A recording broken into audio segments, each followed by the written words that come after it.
how does our company attract and keep the best cleaning technicians?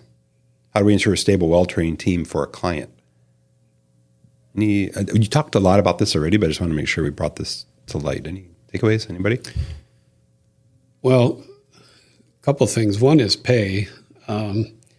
We don't pay minimum wage because you get what you pay for, so to speak. Well, I'm presuming you mean you pay more than minimum wage. Yes, yeah. Pay less.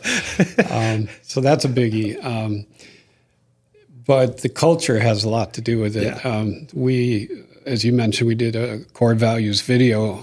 We have our applicants watch that before we hire them and ask, does this appeal to you? Does this make sense? And if they don't care, then they're not a good fit. So they have to fit our core values for one.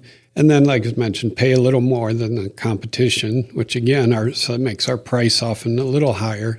Yeah. But, we want to do the job right. We don't, we're not a lowball bid company, which is why we don't do a lot of government work, because every year they just get a lower and lower bid. And, it's that race to the bottom. Nobody wins. Can I add another one? Please. The connectivity to the team members. So for years, this has been a real difficult thing. When you have cleaners that work part-time and they're out and about, we've always, through the years, progressively asked, how do we make them feel like they're part of the company?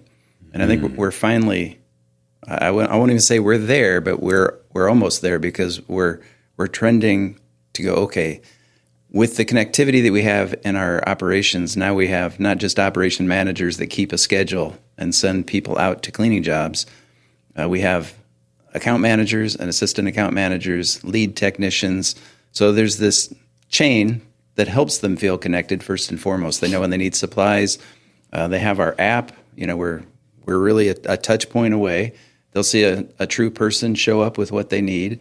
Dave's been good about having barbecues from time to time and bringing team members in.